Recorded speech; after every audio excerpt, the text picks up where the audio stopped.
Merci, merci Raymond de m'avoir invité. Enfin, merci et pas merci parce que comme je ne professe plus depuis un certain temps, alors c'est pas que je veuille professer ce soir, pas du tout, mais j'ai un peu perdu le rythme nécessaire aux leçons, etc. Et donc il faudra m'excuser, excuser en quelque sorte l'âge si par moment je me perds un peu dans le discours, mais enfin j'espère quand même qu'on s'y retrouvera. Alors je suis là, donc j'ai envie de dire pour 4 fois, et parler de l'œuvre de Marx. Alors parler de l'œuvre de Marx, mais Raymond l'a mentionné tout à l'heure, puisqu'il a parlé de retour aux fondamentaux, c'est l'œuvre de Marx et de Engels, et pas donc l'application directe de l'œuvre de Marx à notre époque. Ce qui ne veut pas dire qu'on ne parlera pas de notre époque, parce que n'importe quel texte de Marx donne très souvent l'impression d'en parler, et j'espère qu'on s'en rendra compte. Alors, dire d'abord qu'il s'agit de Marx et de Engels, hein, parce que souvent on parle de Marx et on évite d'y ajouter Friedrich Engels. Or, ils étaient inséparables et ni l'un ni l'autre n'eût voulu que leur œuvre soit séparée l'une de l'autre. Alors, bien sûr, le mieux, malgré tout, enfin, je ne savais pas il n'était pas souhaitable d'être interrompu, mais je voulais dire, si vous souhaitez à un moment donné que nous éclaircissions une question qui a surgi dans ma parole, évidemment, il faut le faire. Donc, parler de Marx et Engels, ça ne vaudra jamais, commençons par là, leur lecture. Et tout dépend, bien sûr, dans la lecture, d'où on en est pour s'accrocher à cette œuvre monumentale. Parce que œuvre monumentale, il faut se rendre compte que dans l'édition allemande qu'on est en train de faire de Marx et d'Engels, nous en sommes à 80 volumes, chacun étant considérable, et qu'on en prévoit encore 30. Alors ça fait donc 110 volumes, vous voyez, c'est gigantesque, et ça parle évidemment d'énormément de choses. Alors, ce que je voulais dire quand même, et j'y reviens, c'est que il vaut mieux lire Marx et lire Engels que de m'entendre. Hein. Et alors, bien sûr, quand on ne connaît pas du tout, quel conseil donner à la lecture, hein, qu'est-ce qui est important, qu'est-ce qui est lisible, qu'est-ce qui peut-être l'est plus difficilement. Marx disait toujours qu'il fallait commencer son œuvre, quand on ne la connaissait pas, à un petit livre qui s'appelle Travail salarié et capital. Et c'est vrai que c'est une sorte d'abrégé fait par Marx lui-même, où sont contenues déjà énormément des idées. Et quelqu'un qui a lu ce livre, je ne vais pas dire qu'il connaît Marx, non, mais il est rentré dans l'œuvre. D'autres textes encore, alors il y a le fameux manifeste, le manifeste du Parti communiste, qu'il faut avoir lu dans sa vie. Hein. Bon, ça fait partie quand même de ces lectures importantes, et c'est un texte remarquable, même s'il s'agit d'un manifeste qui visait la propagande.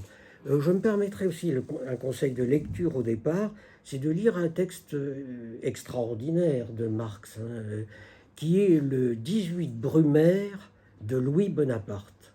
C'est un texte sur la France. Hein, Louis Bonaparte, c'est Napoléon III, et le texte de Marx, on a envie de dire, bien que ce ne soit pas français d'employer ce mot, il fulgure encore aujourd'hui. C'est-à-dire qu'on a l'impression qu'il parle de la France comme jamais quelqu'un n'en a parlé. C'est ce que disait d'ailleurs quelqu'un un philosophe connu, mais qui n'appréciait pas Marx plus que ça, Michel Foucault. Par exemple, il dit que le 18 Brumaire de Louis Bonaparte est un livre d'histoire quasiment au-dessus de tous les livres d'histoire. Et c'est plutôt vrai. Ceci dit, et c'est la lecture en est si curieuse, je l'aborderai avec vous, si vous voulez bien, lors du second rendez-vous. On a l'impression que ça parle encore de la France d'aujourd'hui, et c'est tout à fait troublant. Alors, je voulais terminer ce point de lecture et d'introduction à la lecture en disant que le livre important de Marx, le livre le plus important, ce ne sont pas ceux que j'ai évoqués tout à l'heure, qui sont des livres qui introduisent à l'œuvre, mais c'est bien sûr le livre 1 du Capital, que Marx a publié de son vivant, qu'il a mis longtemps à écrire, il est revenu dessus et revenu dessus, Et c'est dans le livre 1 du Capital qu'on trouve, on pourrait dire, quasiment l'ensemble de la doctrine. Alors, la lecture du livre 1 du Capital, bon, elle est possible pour un lecteur volontaire. Si vous l'avez pas fait, bon, c'est assez long, mais on y arrive. Hein, Marx avait soigné l'exposé, il voulait que des ouvriers puissent le lire, et c'est pas un livre si compliqué que cela. J'y viendrai le moment venu, ensemble, on le détaillera. Hein. Il avait donné d'ailleurs des conseils de lecture, hein, pour ne pas commencer par le début que lui-même avait donné, un autre chapitre ouvrant la lecture étant plus facile. Donc voilà pour les éléments de départ et d'entrée dans l'œuvre. Alors je voudrais commencer par quelques éléments biographiques qu'on s'y repère quelque peu. Hein. Je donnerai chaque fois la biographie de Marx et de Engels pour la période étudiée, mais aujourd'hui, bien sûr, il s'agira de la première période. Les remarques que je fais là, quand même, valent pour l'ensemble de leur vie. Hein. Quelques-unes qui sont, on va dire, relativement importantes. Alors, Marx est né en Allemagne, dans ce qu'a été, il y a quelque temps encore, l'Allemagne fédérale, hein, plutôt du côté du Rhin, à Trèves. Donc, il est allemand, mais il est mort, tout le monde le sait, hein, à Londres. Et il est enterré au cimetière de Highgate. Il est né en 1818, mort en 1883. Engels est né, lui, en 1820 et est mort en 1895. Alors, quelques remarques sur Marx, parce que vous verrez, par rapport même au débat actuel, ce n'est pas sans importance. Marx est né dans une famille juive. Son grand-père paternel et son grand-père maternel étaient rabbins. Bon. Mais on sait, et j'évoque ce point, hein, que Marx se détachera tout à fait de la religion juive et que même il écrira un livre qui aujourd'hui fait encore débat, qui est un de ses livres importants malgré tout, hein, et délicat, mais qu'on abordera aujourd'hui, hein, la question juive. Bon, mais sa famille, le père de Marx, a une formation d'avocat. Et dans ce qui est encore la Prusse de l'époque, l'empereur décide à un moment d'empêcher les Juifs de travailler dans la fonction publique. Alors, que fait le père de Marx en 1824 ? Marx a 6 ans. Il convertit toute la famille au protestantisme d'un seul trait. Et visiblement, si je puis parler ainsi, il s'en fout. Hein. Comme ça, il garde sa place de fonctionnaire. Et Marx ne lui en voudra absolument jamais. Et comme il est célèbre, hein, ce point, il quittera d'ailleurs toute forme de religion. Alors, ce qu'on peut dire encore de la vie de Marx à grands traits, hein, c'est qu'il fut expulsé d'Allemagne, atterri en France, expulsé de France, retrouve en Belgique, expulsé de Belgique, se retrouve en France où on l'envoie dans les marais salins de Bretagne. Il sera mis en surveillance ici. Et il dit que c'est un meurtre et qu'on peut le tuer. Et là, ce n'est pas Alençon. Hein, et il s'en va, du coup, à Londres, où il restera le restant de sa vie, sans être véritablement très inquiété par la police, bien qu'il fût surveillé. Que dire encore de la vie de Marx ? C'est qu'il vécut presque toujours dans une grande misère. C'est Engels, sur lequel je viendrai rapidement tout à l'heure en donnant quelques traits de sa vie, qui subviendra souvent à ses besoins, aux besoins de la famille.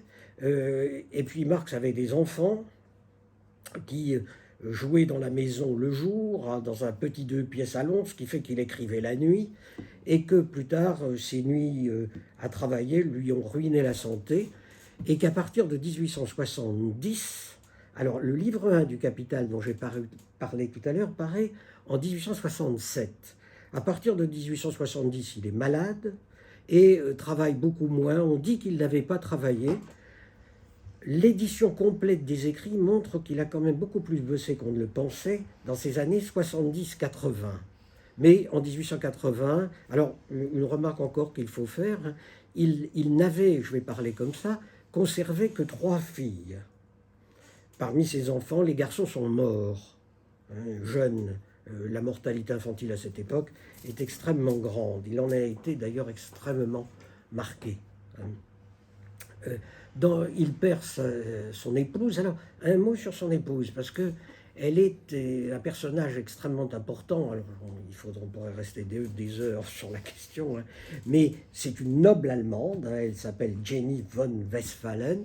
Bon, elle suivra Marx dans le communisme toute sa vie. Elle a donné des écrits, d'ailleurs, assez remarquables, hein, sur les questions communistes, la place des femmes, qu'il est bon de remettre, certainement, ou qu'il serait bon de remettre au goût du jour. Elle meurt d'un cancer comme la fille aînée de Marx vers les années 1880-81. Marx a alors lui-même, après un cancer, et meurt en 1883. Voilà les traits qui sont marquants de l'œuvre.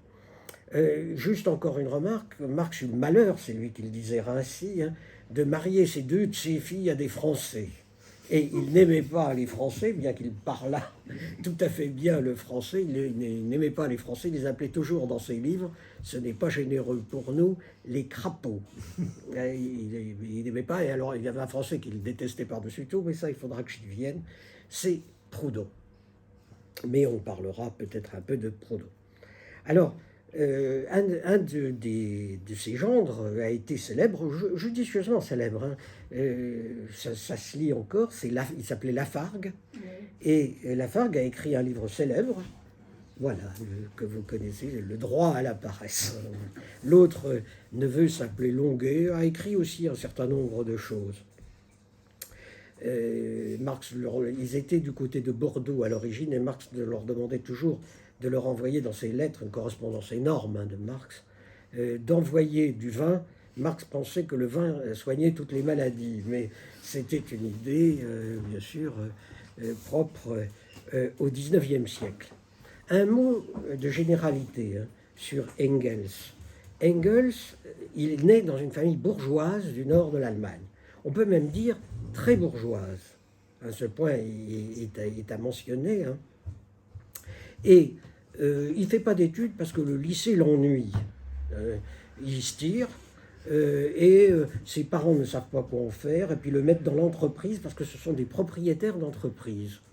Et à un moment donné, d'ailleurs, ils l'enverront en Angleterre diriger une des firmes de la maison, hein, de la maison Engels, et il sera ce qu'on appellerait aujourd'hui grand manager d'une multinationale.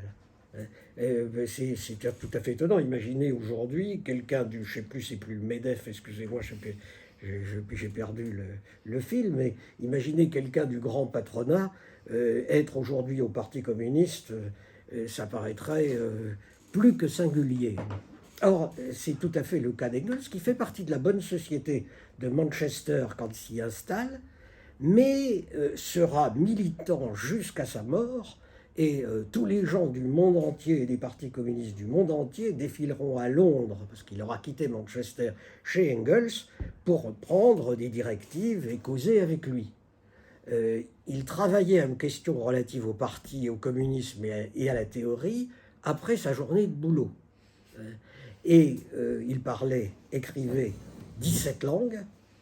Il était capable de répondre n'importe comment, bon, à tout, hein. C'était un type absolument fabuleux dans le genre, et qui a terminé sa vie, d'après ses biographes, en laissant un héritage de près, en francs constants, hein, en francs d'aujourd'hui, de près de 3 millions d'euros. Mais il a aidé le mouvement ouvrier et fait vivre et survivre Marx et sa famille. Alors, un livre, si vous avez une lecture, ça se lit très bien, hein. Il y a un biographe anglais de Engels qui s'appelle Tristram Hunt, H-U-N-T, hein, qui a écrit un livre qui s'appelle Engels, le gentleman révolutionnaire. Et vous verrez tout le portrait de cet homme tout à fait étonnant.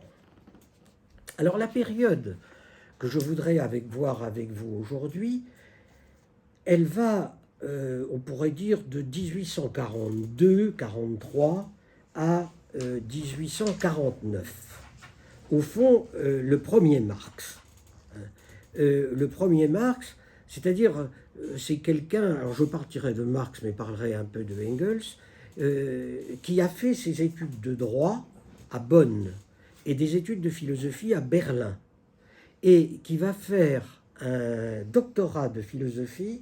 Alors ça aura une importance, hein, on le verra tout à l'heure, sur Épicure. Alors pas seulement sur Épicure, mais en gros sur le matérialisme antique. Et c'est là que va naître sans doute les convictions matérialistes de Marx. Hein, on dit toujours ça, matérialiste, mais on verra que chez lui, ça peut prendre à certains moments un sens bien particulier. Il pense un moment, avec son doctorat, pouvoir faire une carrière universitaire, mais il crée en même temps et participe à une revue, hein, qui est devenue fameuse grâce à lui, qui s'appelle la Rheinische Zeitung, et le journal du Rhin, hein, où apparaissent dedans des articles à caractère politique, à caractère philosophique, voulant défendre la liberté du journalisme, et ça l'interdit radicalement de toute possibilité de carrière universitaire. Et même, ça ira plus loin, parce que ça créera son expulsion, qui viendra très vite. Alors, dans les articles qu'il écrira à l'époque, hein, il va faire paraître dans sa revue son premier texte réellement important qui s'appelle L'introduction à la critique de la philosophie du droit de Hegel.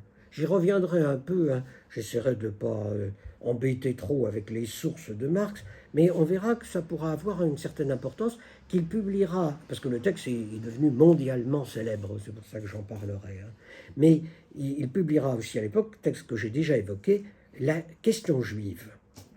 Engels, lui, c'est un autodidacte, et tout seul, il s'est mis à l'économie politique. Et très vite, alors qu'il commence à diriger l'entreprise, il trouve, je vais le dire dans un langage un peu vulgaire, malgré la caméra, il trouve que c'est de la foutaise. Et qu'on y ment, que c'est une bévue, un faux savoir. Ce qu'il écrira dans un article, alors article extraordinaire, ça je crois qu'on peut employer le terme, et qui s'appelle Esquisse d'une critique de l'économie politique, qui paraît en 1844. Quelqu'un qui a lu ce texte connaît déjà Marx. Et on pourrait dire que toute l'œuvre des deux est un développement de ce texte-là, où il faut bel et bien rendre hommage au patron d'industrie. Dans la période suivante, Marx va quitter l'Allemagne, qu'il sent un peu nauséabonde, et va s'installer à Paris. Il s'installe, il y a eu une plaque mise, si vous passez, mais dans ce qui est maintenant les très beaux quartiers, ce que sont maintenant les très beaux quartiers, rue Vaneau.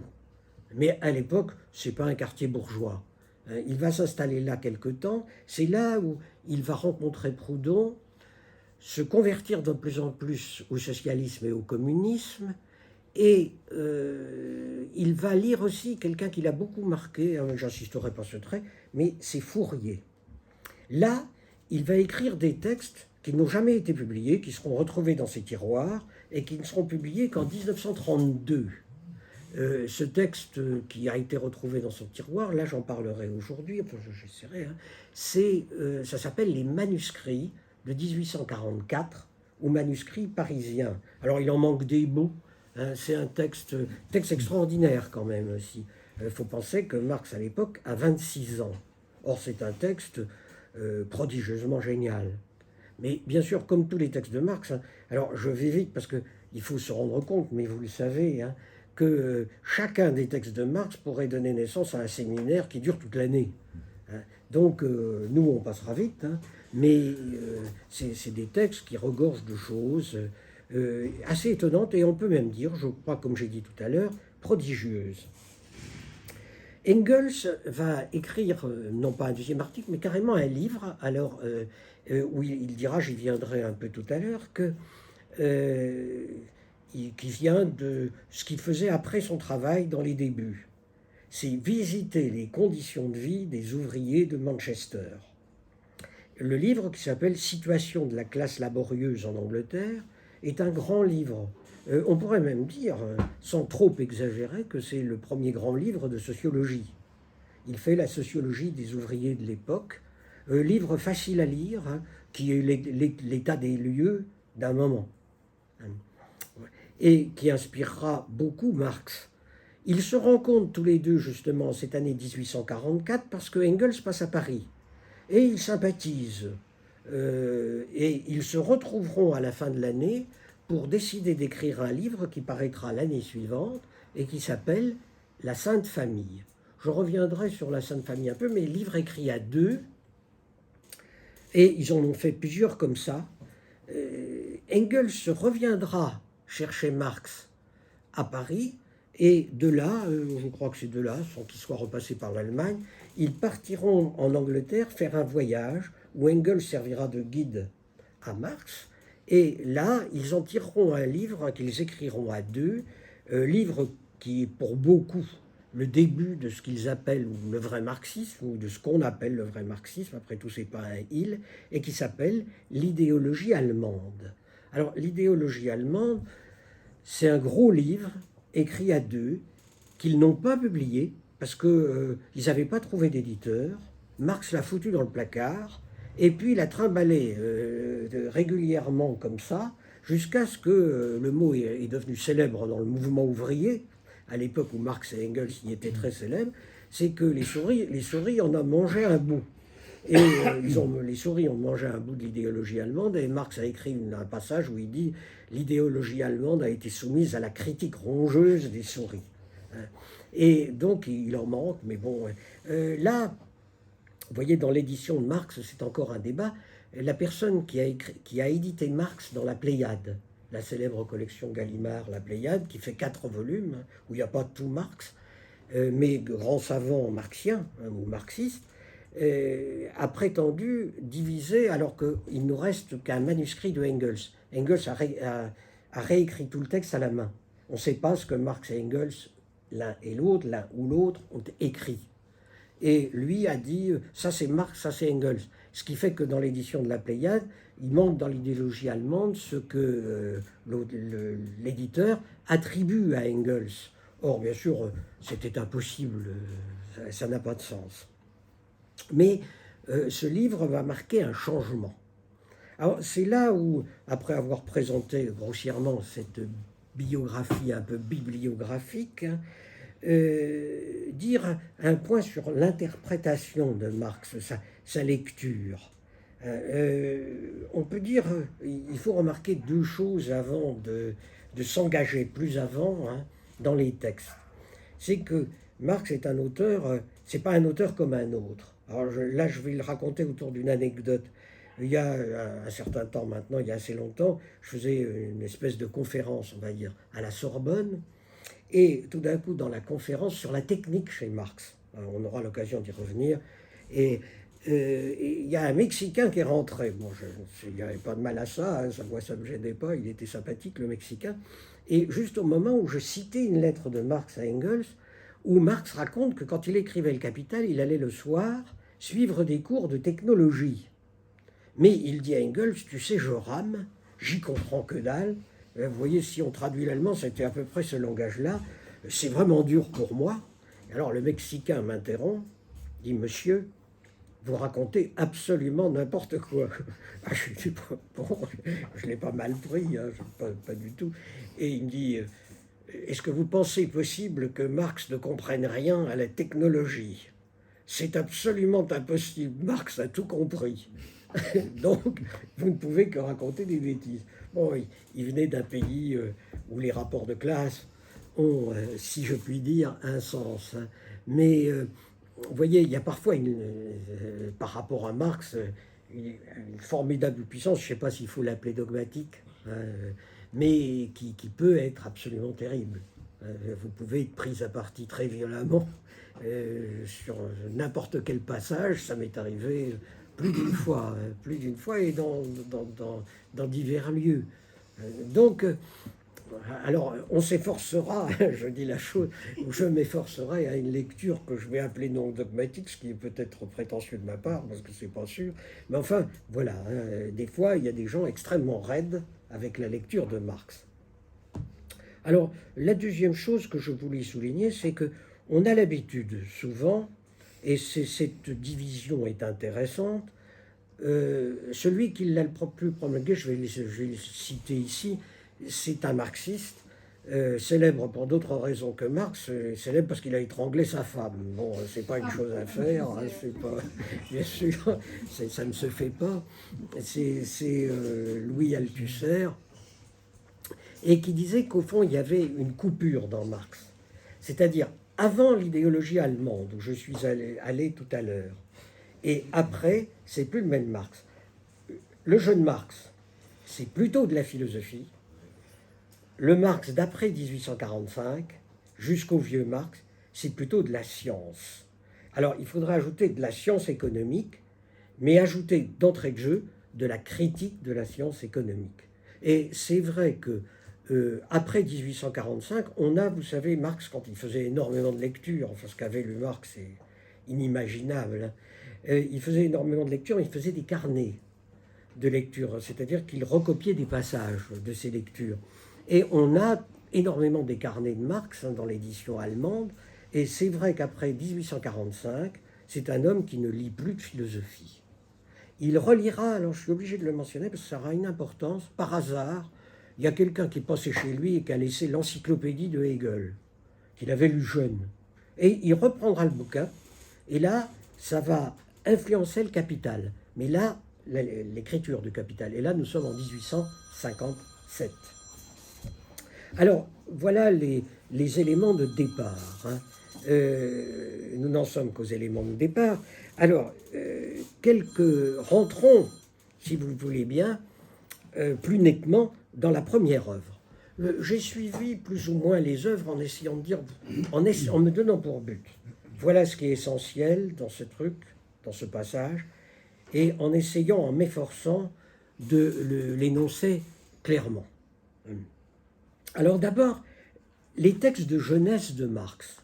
Disons qu'il y a pas mal d'articles, hein, peu importe leur nom, ils ont comme spécialité d'être avec Hegel contre Hegel. Un point. Hein. On sait que c'est passé à la postérité. Hegel c'est un philosophe allemand, hein, qui fut le maître de Marx. Marx se réclamera toujours de lui, bien que le critiquant toujours. Et dans les débuts, Marx reprend Hegel et le critique. Alors, peut-être dire de quoi Hegel est-il le philosophe? De beaucoup de choses. Mais d'abord et avant tout, de l'idée d'état de droit. C'est-à-dire, Hegel est le philosophe qui défend l'idée que l'État doit être rationnel, juste, et que pour être rationnel et juste, il lui faut des lois et du droit. Voilà. Et la loi doit être la même pour tout le monde. Ce qui, à l'époque, est une idée, je ne vais pas dire révolutionnaire, mais presque. Hegel défend aussi l'idée, on pourrait s'y arrêter très longtemps, hein, que chacun dans l'État doit participer à l'État, c'est-à-dire avoir une certaine connaissance et influence sur les choses. Hegel pense que la Chambre des députés, il est pour l'élection, vous voyez, doit être une élection par corporation et pas par circonscription. C'est-à-dire que ce sont les métiers qui doivent avoir des représentants, pas forcément les lieux. Quoi ajouter encore, c'est que Hegel dit qu'un État moderne a besoin d'un corps de fonctionnaires. Alors, corps de fonctionnaires qui s'occupe des choses administratives. Bon. Et c'est là où Marx commence ses discussions avec la philosophie du droit de Hegel. Il va dire, oui, mais est-ce que le corps des fonctionnaires est sûr? Alors, il faut ajouter encore un point pour s'y repérer, et pourquoi passer par là, hein, c'est que Hegel défend la propriété privée. Et il la défend d'une manière qui va intriguer Marx, qu'il va interroger. Hein, vous voyez, la loi, le droit, les fonctionnaires, et ajoutons ce point, hein, qui est cette propriété privée défendue.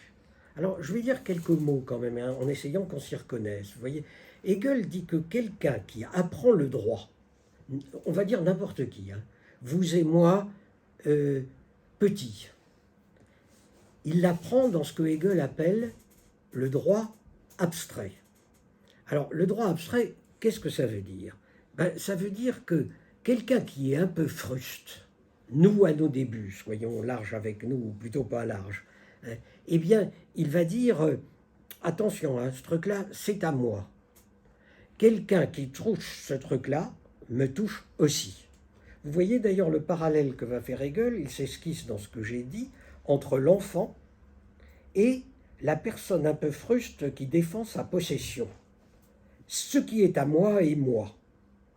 Et Hegel va dire, c'est là que commence le fait de la propriété. Mais Hegel a très bien conscience que si la propriété privée est un fait, alors je vais employer un gros mot, hein, anthropologique, c'est-à-dire la propriété privée, vous voyez, dire fait anthropologique, un besoin de l'homme. Mais ce besoin de l'homme, Hegel se rend compte, et c'est en cela qu'il est un philosophe moderne, et qu'on va dire dialectique, il se rend compte que la propriété privée est quelque chose qui est évolutif dans le même individu. C'est-à-dire qu'un individu peut avoir un rapport à la propriété qui, commençant à l'étroit, c'est moi, ce qui est à moi, devient plastique. C'est-à-dire, avec la temporalité, l'évolution sociale et historique, le grandissement de la personne, tout d'un coup, la forme de rapport à la propriété peut changer. En même temps, Hegel pense que ce rapport à la propriété qui apparaît dans ce droit abstrait, vous voyez, le droit abstrait, je peux le redire autrement, hein, pour me faire comprendre si c'est difficile à comprendre, c'est un peu, on va dire, le paysan du Jura, hein, comme j'en ai connu du côté de Besançon, hein, qui dit, avec si jamais quelqu'un vient sur mon champ et puis met un truc, tu vois, je prends mon fusil et je lui fous 2 balles, il n'y a rien à faire, c'est à moi. Hein. Bon. Mais, vous voyez l'idée de Hegel, il y a évolution possible de cela. Cette évolution possible est néanmoins limitée. Elle est limitée pour Hegel, c'est-à-dire que ce moment en quelque sorte d'enfance, où l'enfant dit à l'autre « touche pas mon jouet, c'est à moi », que Hegel identifie à l'action du paysan qui dit « mon champ, c'est à moi ». Eh bien, cette chose-là, Hegel va dire, elle peut évoluer. Ce qui, sur la propriété, est une chose nouvelle. Vous voyez, la propriété n'est pas une nature. C'est quelque chose qui est ressorti à la temporalité de l'individu. Vous voyez, Marx sera tributaire à un moment donné de cela, rien moins qu'avec le communisme. C'est-à-dire de dire, la propriété n'est pas un fait naturel radical. C'est un fait social dans le temps. Et de là viendra la scission. Mais Hegel, lui, ne va pas jusque-là, laissant entendre que plus tard, on pourrait peut-être aller jusque-là. Et Marx se dit, mais pourquoi ne pas, au fond, y aller dès maintenant?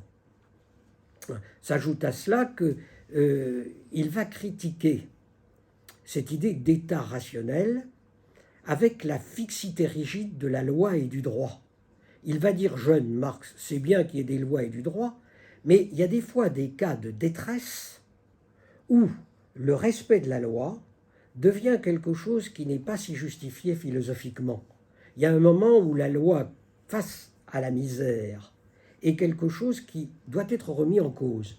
Alors là, Marx suit une vieille distinction qui appartenait déjà à saint Thomas d'Aquin, hein, vous voyez, le XIIIe siècle, qui disait que quelqu'un qui était absolument dans la pauvreté et la misère avait le droit de voler.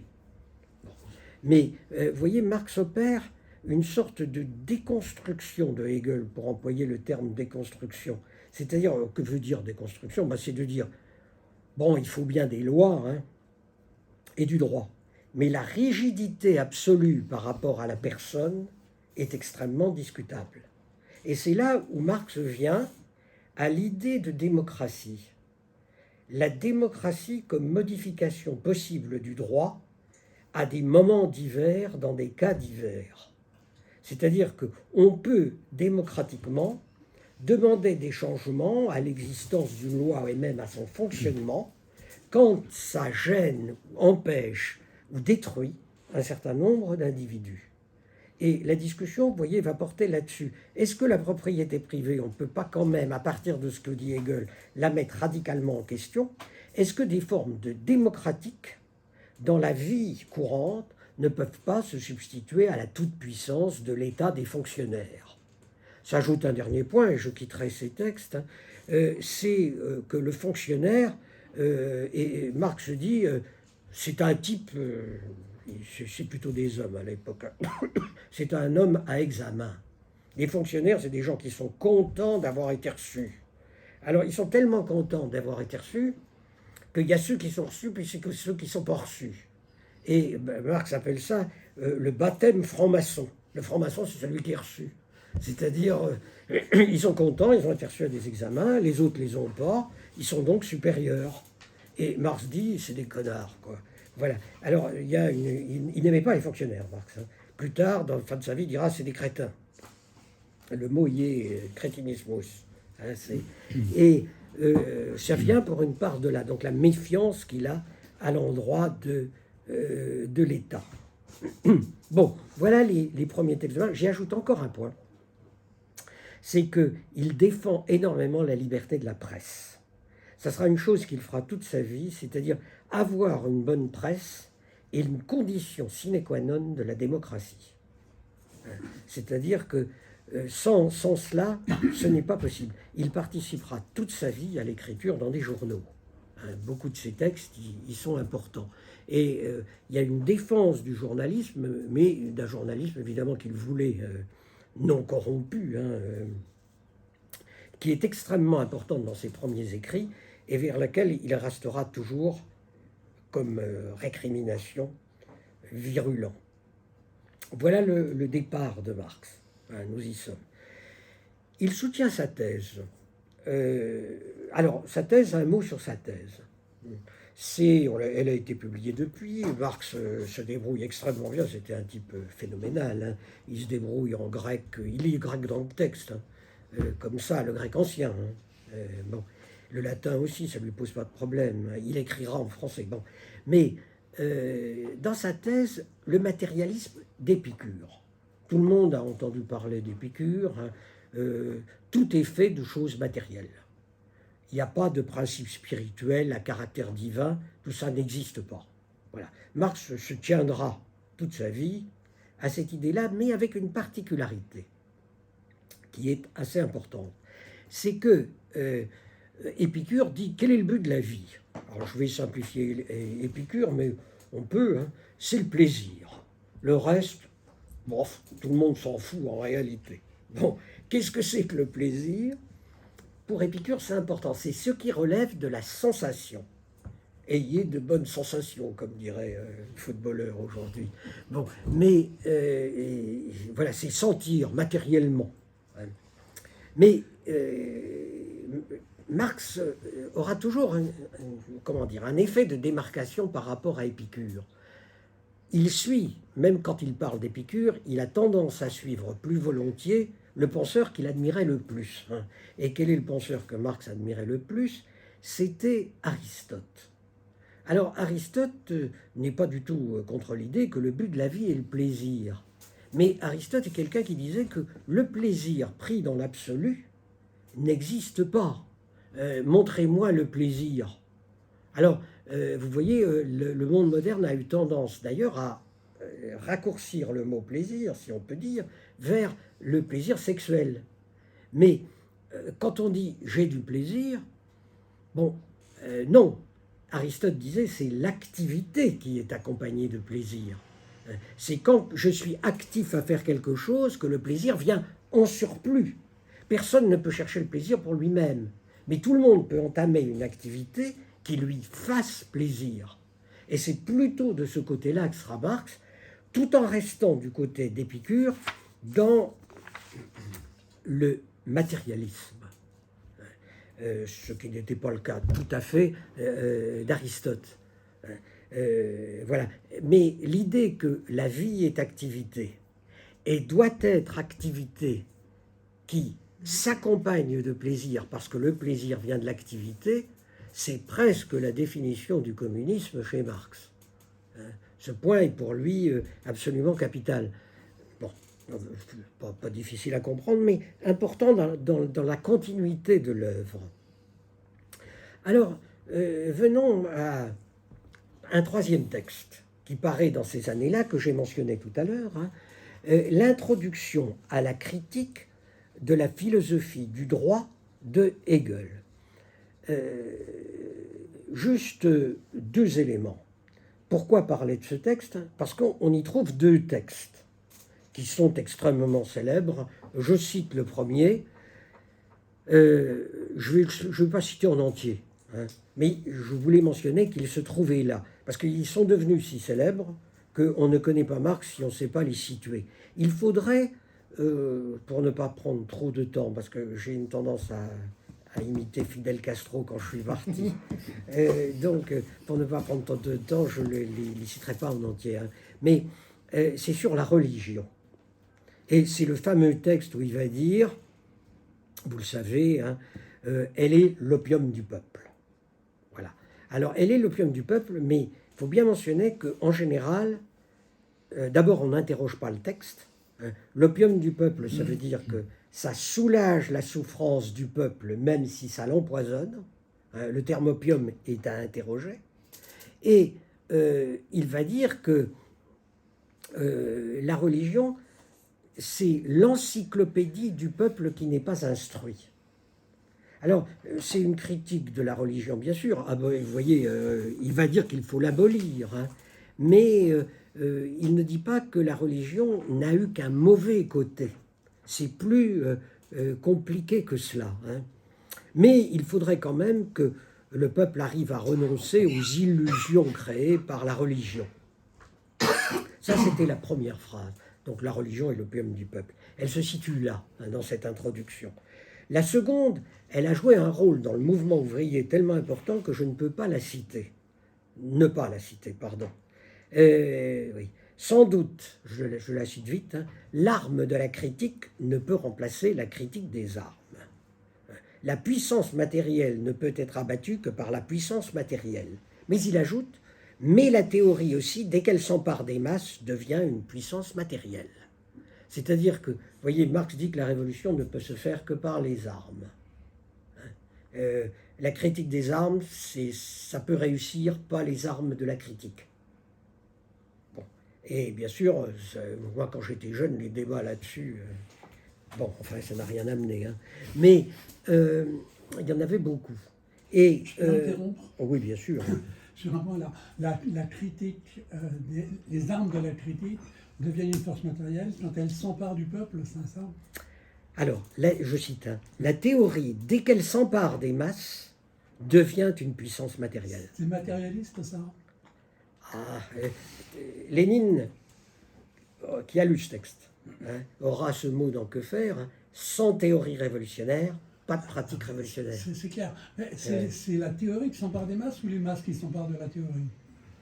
Dans la phrase de Marx. C'est ça la question. Alors, dans la phrase de Marx, la théorie s'empare des masses. Oui, c'est bien pour ça que je pose la question. Oui, et vous avez raison de la poser. C'est au fond très important. Très important. Oui, bien sûr, c'est très important. Mais il écrit la théorie s'empare des masses. Oui, c'est bien voilà. pour ça que je le fais. Alors, vous voyez les débats, il pourrait y en avoir 8 jours. C'est que la théorie s'empare des masses, c'est une phrase hegelienne. Les masses s'emparent de la théorie, c'est une phrase qui n'est plus hegelienne. La première est dialectique, la seconde ne l'est pas. Mais juste quand même, ce qui est sûr, c'est que Marx ne va pas dire qu'il n'y a que la pratique révolutionnaire. Une pratique sans théorie n'est pas une pratique. Bon, voilà. Alors voilà pour cette introduction. Venons maintenant à quelque chose de l'écrit suivant, en quelque sorte plus moderne, qui est le fameux écrit sur la question juive. Je ne voulais pas l'éviter parce que, bon, c'est un point important, hein. Alors, quel est le débat sur la question juive? Texte compliqué que la question juive. Texte génial et bizarre, hein, qui peut se lire, qui est lisible par tout le monde, hein, ou à peu près. Hein. Et qu'est-ce que va raconter Marx là-dessus? Il rentre dans un débat de l'époque. Le débat de l'époque, c'est les Juifs peuvent-ils s'incorporer à la société allemande? Bon, débat qui durera en Allemagne jusqu'à Adolphe, qui l'a clos, on sait comment. Hein. Bon, là encore, on pourrait rester 5 ans. Hein. Donc, le débat est mené par un philosophe allemand que Marx va discuter. Il s'appelle Bruno Bauer, mais ça n'a pas d'importance. Et que dit Bauer? Il dit le juif peut s'incorporer à la société allemande à la condition de s'abstraire de sa condition de juif. C'est-à-dire, il laisse sa religion juive dès qu'il quitte la maison. Dès qu'il quitte la maison, c'est un Allemand, point barre. Voilà. Et il n'a qu'à faire un effort sur lui-même. C'est d'ailleurs l'effort, pour Bauer, hein, de la volonté, qui le transforme de juif en citoyen. Alors, bien sûr, les questions de la religion, alors, vous voyez les questions que ça peut poser dès l'époque, hein, le culte le samedi, les vêtements, la nourriture, ce qu'on étudie, le rôle des femmes. Bauer dit, ça c'est clair, hein, allemand. Le reste, vous ne le gardez pas. Vous pouvez garder chez vous quelques trucs. Bon. C'est là-dessus que Marx va intervenir dans le débat. Il prend Bauer et donc il intervient. Il intervient comment? Il intervient bizarrement, en disant ce qu'il ne faut pas, surtout, c'est demander aux gens, et ici particulièrement aux juifs, la séparation. Alors, qu'est-ce qu'il appelle la séparation? Il l'appelle aussi l'abstraction. C'est-à-dire, il ne faut pas penser que quelqu'un peut devenir quelqu'un d'autre en s'abstrayant de lui-même. C'est un effort beaucoup plus grand, trop grand, pardon, qui n'a pas de sens, et qui marque une telle scission de la personne que c'est une forme, on pourrait employer le mot qui n'est pas dans Marx, hein, mais l'idée y est, de schizophrénie. Vous demandez à une personne d'un doublon l'un de l'autre ce qui est impossible à faire. Alors, impossible à faire, on verra jusqu'où. Parce que là, Marx embranche avec une lecture qu'il vient de faire, lecture célèbre, d'un livre célèbre, en Normandie très célèbre, le livre de Tocqueville, de la démocratie en Amérique. Et Tocqueville raconte qu'en Amérique, les religions, ça fleurit, tout le monde en a, et d'ailleurs tout le monde en a tellement que... Alors Tocqueville, lui, dit pas ça, mais Marx le dit, tout le monde s'en fout, quoi. Il y en a trop. Bon. Et Marx va dire, bon, cette séparation qui est demandée est réalisée parfois aux États-Unis avec d'autres religions que la religion juive. Eh bien, cette séparation n'est absolument pas ce qu'il faut défendre. C'est une abstraction trop grande. Et c'est là où il va dire, cette abstraction, qu'est-ce que c'est? Vous demandez à tout le monde d'être chrétien. Voilà. Et Marx, il va fort. Il va dire que le républicanisme abstrait est un christianisme. C'est-à-dire, chez moi, je suis un dictateur, le tyran domestique, mais dehors, je suis un bon républicain. Eh bien, cette abstraction n'est pas possible. Voilà. Et elle est chrétienne d'essence. Alors, Marx introduit l'idée que le monde moderne, avec la scission religieuse entre État et religion, ou républicaine entre État et religion, et le christianisme lui-même, que le christianisme est la religion des temps modernes. Parce que justement, on demande la séparation. Alors, vous voyez, ça va loin. Hein, le musulman qui aujourd'hui va dire, bah oui, mais ma religion m'engage à faire quelque chose. Bon, Marx dirait, bah oui, bien sûr, oui, bah vous êtes chrétien. Vous ne vous en rendez pas compte, mais vous êtes devenu chrétien. Vous voyez la portée de l'analyse de Marx. Le christianisme s'est emparé de tout. Et il s'est même emparé de tout sous la forme protestante, et dans sa dernière forme, sous la forme républicaine. La République, le bon républicain qui ne va pas à la messe, c'est un chrétien. Voilà. Parce qu'il réalise ou veut réaliser en lui une séparation qui est d'essence doctrinaire du christianisme, plus particulièrement d'ailleurs plutôt protestante. Mais à la limite, vous voyez le texte de Marx, l'athée est encore plus chrétien que le chrétien, dans cette déchirure de soi avec soi-même. Bon. Marx va encore avancer d'un pas. Cette déchirure, elle existe dans l'individu. puisqu'on le construit comme ça, on lui demande. Mais la déchirure qui est peinte dans la religion n'est pas la vraie déchirure. La vraie déchirure, elle est en réalité ailleurs. Alors, il faut mieux expliquer que je le fais. Quand on demande à quelqu'un de séparer l'intérêt particulier de l'intérêt général, même chose que la religion chrétienne dans la séparation de soi à soi, eh bien, en gros, personne n'y arrive. Tout le monde fait semblant d'y arriver. La réalité de ça, c'est que j'essaye de faire que mon intérêt particulier devienne l'intérêt général, parce que comme ça, le pognon va rester chez moi. Et derrière, Marx introduit le rôle de l'argent. Voilà. Au fond, l'intérêt général, c'est comment mon pognon peut fructifier. Et il va dire, la scission qu'on nous peint toujours, bof, c'est la fausse scission de moi et de mon argent. Voilà. C'est-à-dire qu'il va ramener l'existence de l'âme dans les religions à l'existence de l'argent dans la société. Alors, comparaison qui est au fond assez étrange. Mais il va dire que on n'atteint jamais à l'intérêt général par scission de l'intérêt particulier. On fait croire aux faits religieux, on y croit soi-même. En réalité, c'est la protection de l'argent qui guide tout.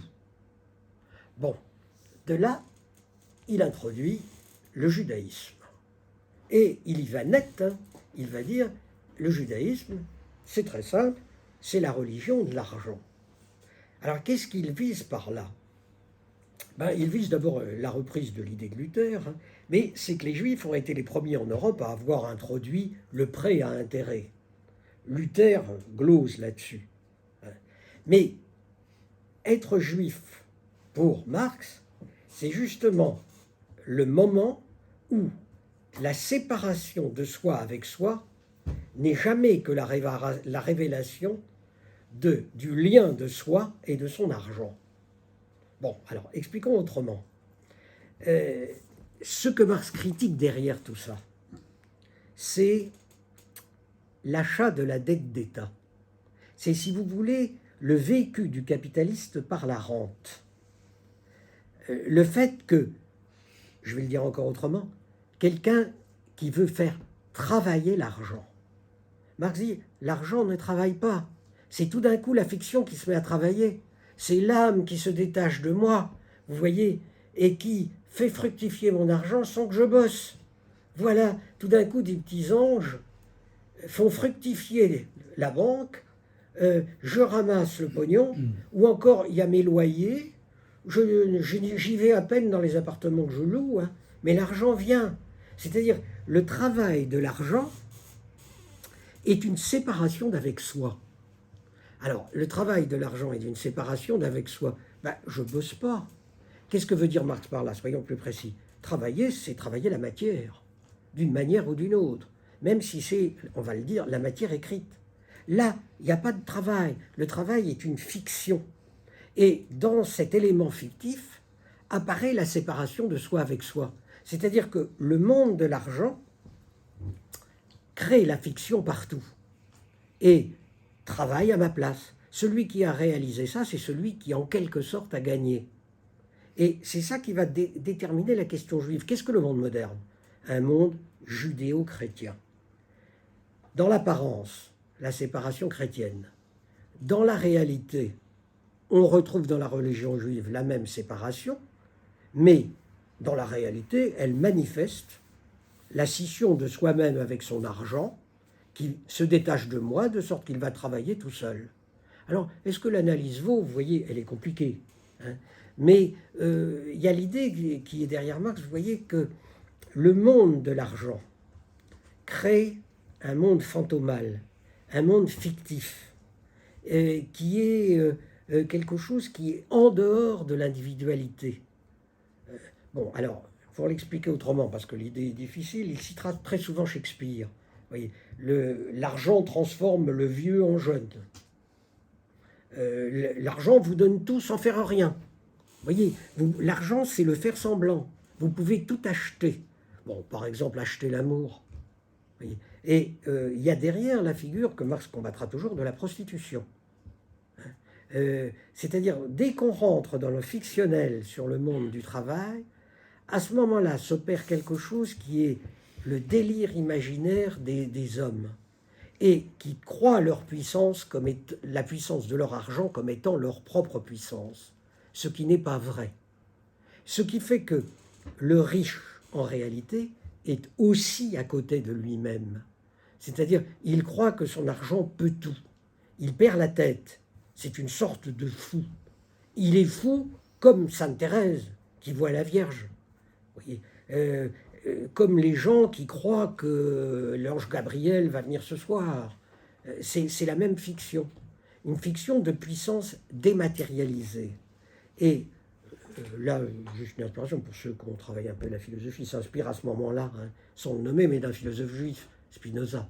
Hein, c'est-à-dire comment le délire fictif peut s'emparer des choses et perdre ma propre personnalité. Ce qui fait d'ailleurs que pour Marx, hein, le dominant sera toujours quelqu'un d'aliéné. Vous voyez, au fond, quelqu'un de cinglé. C'est le mot qu'il faudrait employer. Alors, voilà le monde schizophrène que décrit la question juive, faisant de nous, alors de nous tous, hein, c'est pour ça que ce n'est pas directement raciste, il fait de nous tous des chrétiens juifs. Voilà, des juifs chrétiens malades, à moitié fous, hein, croyant que l'imagination est la réalité. Voilà. Alors, tout le monde imaginaire que l'on décrit, ben, c'est le substitut de cette réalité qui est l'idée que l'argent va être ce qui va permettre de réaliser ce qui n'est pas réalisable directement par nous matériellement. Bon, voilà pour ce texte, hein, on pourra y revenir dans la discussion si vous voulez. Paraît la même année l'esquisse d'une critique de l'économie politique de Engels. J'y reviens à peine, hein, vous dire que c'est un texte à lire, il est très court. Hein. En gros, qu'est-ce que c'est que l'économie? Et c'est de là que l'idée de Marx part. Hein. C'est un système complet de tromperie autorisée, une science complète de l'enrichissement. C'est-à-dire, au fond, il va dire l'économie, c'est du flan. Hein. Là, dans le texte de Engels, il y a une actualisation. Hein. Vous savez que ce qu'on voit le plus à la télé maintenant, ce sont des économistes.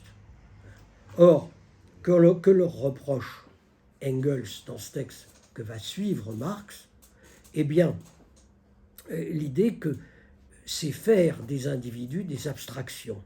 Bon, là encore, vous retrouvez la question juive. Vous voyez, tout d'un coup, l'individu devient abstrait dans l'économie, exactement comme le fonctionnement de la religion ou des religions. Bon, qu'est-ce qui s'opère dans l'économie? Nous fermons Moulinex. Bon, voilà, il y a trop de charges, il y a trop d'impôts, l'usine ne vend plus, il faut fermer. Bon, l'économiste va arriver à la télé en disant « Ah bah oui, il faut fermer. Hein. Vous voyez, quand une entreprise ne fait pas de bénéfices, eh bien, il faut la fermer. Et puis, bien sûr, elle fait des bénéfices quand même. Oui, mais vous savez bien, c'est un investissement. Hein. Et puis, cet investissement, il permettra de développer des emplois ailleurs. Bon, alors, l'idée de Engels que suivra Marx, et là, est tout à fait simple, c'est de dire on fait des individus un élément d'ajustement. C'est-à-dire l'individu là-dedans dans sa vie, dans ce qu'il est, dans ce qu'il a fait, dans son histoire, dans sa temporalité, c'est une variable. Voilà, une variable, il n'a pas de place, et l'économie ne fonctionne comme science, entendre ici savoir, qu'en jouant de la variable. Le reste ne compte pas. Réduction de la qualité à la quantité, l'individu devient une quantité, donc quelque chose qu'on calcule, plus ou moins, si c'est moins, salut, son existence en elle-même n'a pas d'importance. Et l'économiste, en général, ne parle pas du sort des gens. il parle des nécessités économiques de l'investissement, du profit. Et c'est là où l'économie, et les deux, Marx et Engels, c'est une idéologie. C'est-à-dire, l'idéologie viendra beaucoup de ce qui a été analysé dans la question juive, la construction de l'abstraction et des fictions que l'on peut faire, de la manière dont on imagine le monde. Bon, voilà l'idée. Hein. Alors, Engels, il y a une deuxième idée dans cette esquisse, idée terrible, mais que le capitalisme moderne fait bien voir. Hein. Engels va dire, vous voyez, j'ai la phrase sous les yeux, il devra apparaître dans le développement de la production un stade où existera une telle force de production en surnombre que la grande masse de la nation n'aura rien pour vivre, que les gens, à force de superflu, mourront de faim. C'est-à-dire, là, vous voyez le texte d'Engels, il comprend là déjà tout Marx. C'est de dire, à un moment donné, le développement capitaliste de la production sera tel qu'il n'y aura absolument pas de boulot pour un nombre de gens considérable. Ce seront des individus superflus et il faudra bien venir un moment où ils mourront de faim. Parce qu'il n'y aura quasiment pas d'autre solution. La solution, c'est le socialisme et le communisme, il n'y en a pas d'autre. Et Engels dit, on y va à partir du moment où le principe est parti, à un moment donné, ça se produira quasi nécessairement. Et là, l'analyse du capitalisme, elle n'est pas encore faite. Elle est approximée. Alors, je laisse de côté la situation de la classe laborieuse en Angleterre, parce que ça fait déjà une heure, et juste, je me tiendrai au manuscrit de 44, et si vous le voulez bien, la fois prochaine, je recommencerai à l'idéologie allemande. Alors, juste quelques points, juste un mot sur le texte de Engels. J'en ai parlé tout à l'heure.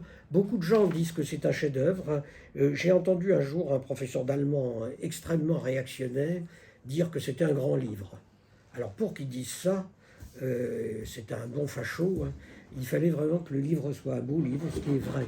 Hein. Mais c'est un peu l'étude de la vie ouvrière à cette époque. Les manuscrits de 44, c'est plus délicat.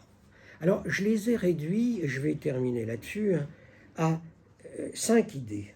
C'est un texte pas facile à lire. Hein. Je vous ai dit, c'est un texte assez génial, où Marx a lancé sur le papier des idées comme ça.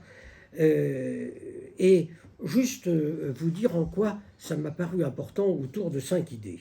Alors, la première est facile, parce que c'est celle que je viens d'évoquer avec Engels.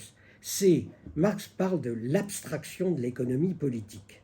Et il en parle avec une particularité, c'est-à-dire qu'il dit que dans le monde moderne, il y a des sciences humaines qui s'emparent séparément de l'individu. L'économie parle de l'individu, la sociologie de l'individu, la psychologie de l'individu, mais aussi la science naturelle et la biologie. Et puis, il va dire, chaque science particularise un aspect de l'individu. Mais l'individu global est perdu par le savoir moderne. Il est complètement éclaté. Alors que la base de l'existence, c'est l'individuel. Et là encore, on pourrait s'y arrêter longtemps. C'est une idée qui vient d'Aristote. Vous voyez, l'idée que la base du monde et des gens, c'est l'existence individuelle de l'individu. Eh bien, la science humaine a toujours tendance à le réduire. Le policier, dit Marx, regarde différemment du juriste. Le juriste regarde différemment de l'économiste. Mais ce qu'est l'individu, on a tendance à s'en foutre. C'est-à-dire que, de même que l'individu construit des abstractions dans le monde moderne religieux et capitaliste, les sciences humaines construisent aussi des abstractions et laissent l'individuel s'en aller. Deuxième idée, elle est célèbre la deuxième idée, mais il faut en parler un peu justement parce qu'elle est célèbre, c'est l'aliénation. Alors on a beaucoup discuté sur l'aliénation. Qu'est-ce qu'être aliéné? C'est simple, c'est être extérieur à soi. C'est-à-dire, c'est d'être, encore, on va le dire autrement, mais c'est pas si simple, ça complique plutôt que ça l'explique, mais c'est être étranger à soi-même. On pourrait dire que c'est pour Marx d'ailleurs la forme du malheur. C'est quand j'ai développé un certain type de personnalité et que tout d'un coup, dans la vie que je mène, je suis à côté de moi. Voilà. Alors ça peut être, et c'est essentiellement dans mon travail. Quand par exemple je suis obligé de faire un travail, je voulais être menuisier, et puis je suis, je sais pas, instituteur, allez, prenons dans le bon, hein. Eh bien, c'est à côté de soi-même. Voilà. Alors ça suppose que bien sûr la personnalité est quelque chose en elle qui n'est pas forcément uniquement naturel, qui s'est développé aussi par une forme d'éducation, mais qui crée un type de personnalité, on va dire, assez fixe. Eh bien, quand cette personnalité assez fixe ne se développe pas elle-même, eh bien, il n'y a plus de plaisir, où l'on retrouve ce qui a été dit d'Aristote. Alors, il y a une triple aliénation chez Marx. Aliénation, le produit que je fais ne m'appartient pas. L'idée que le produit appartenant à quelqu'un est un mode de l'expression de soi, de l'émancipation de soi est important. Je ne fais pas ce que je veux du temps de travail, et puis j'appartiens à un propriétaire. Au fond, c'est une non-liberté qui est une aliénation. Ce qui veut dire que la liberté est un élément essentiel du développement de la personnalité. La troisième idée, beaucoup moins souvent citée, c'est que le travail moderne sépare l'homme de la nature. Or, c'est dans ce texte que Marx va dire « la nature est le corps non organique de l'homme ». C'est-à-dire que là où un mode de production, j'anticipe sur l'avenir, qui sera le capitalisme, coupe l'homme de la nature, à ce moment-là, on coupe l'homme de son propre corps. Et vous voyez, Marx combat toutes les séparations. Là, pour ceux qui ont pratiqué la philosophie, il est disciple de deux philosophes, Aristote et Spinoza, déjà cités. Tout ce qui sépare l'individu de lui-même entraîne une scission, une schise et quelque chose de redoutable. Alors, qu'est-ce qu'être lié à la nature, hein, bien sûr, c'est pas du tout ne pas travailler, ne pas produire, mais il faut que cette action de production soit liée autant qu'il est possible au monde naturel auquel l'homme appartient. Voilà les points essentiels. Peut-être une quatrième idée qui est extraordinairement géniale dans le texte, hein, donc il faut la mentionner, c'est que Marx se rend compte que le capitalisme va développer la publicité. Il faut, dit-il, je vous cite le texte, il faut sans cesse créer de besoins nouveaux, des dépendances, pousser à de nouveaux modes de jouissance, des appétits inhumains, raffinés, contre nature et imaginaires. C'est-à-dire, qu'est-ce que le capitalisme? La création permanente de faux besoins pour vendre. Il faut à tout prix produire, on expliquera pourquoi pas dans l'avenir, et il faut à tout prix vendre, et par conséquent, il faut y aller tous azimuts. Voilà. Et de ce point de vue-là, le capitalisme est pour Marx inarrêtable. Les besoins factices, alors il parle à un endroit plus jeune, je cite le texte de l'avorton parfumé, c'est-à-dire il a l'idée du développement de la parfumerie qui va être inarrêtable. Bon, il n'a pas forcément eu tort. Hein. Dernière idée que je voulais évoquer, et on pourra arrêter là, hein, c'est la critique du communisme grossier. Elle prend une place très importante dans le texte. C'est un texte où Marx parle des femmes. Et quelle est la critique du communisme grossier? C'est la critique d'un communisme qui est, au fond, le désir du bourgeois transmis à tous. Vous voyez, comme si de passer dans le communisme, c'était devenir tous des bourgeois. Or, le communisme n'est pas de devenir tous des bourgeois. Ce qui est bourgeois, c'est la bourgeoisie. Et la bourgeoisie va avec le capitalisme. Mais le devenir de tous les bourgeois est quelque chose de faussement communiste. Il dit le communisme ne peut pas être l'envie qu'a chacun, dans les frustrations du monde bourgeois, de satisfaire ses envies. Ce n'est pas l'envie. C'est, si vous voulez, ou ça se veut, hein, il faudrait voir, le contraire des formes de vengeance. Et le passage est sur l'aberration de demander la communauté des femmes. Là, il vise particulièrement quelqu'un qu'il aimait bien pourtant, Fourier. Alors, la prochaine fois, on pourra rentrer dans ce qui est considéré par certains, je réévoque Althusser, comme le début du marxisme, entre guillemets, scientifique, l'idéologie allemande. Là, c'était au fond la présentation du Marx philosophe. Donc on peut passer, je voulais discuter des questions. On applaudit d'abord.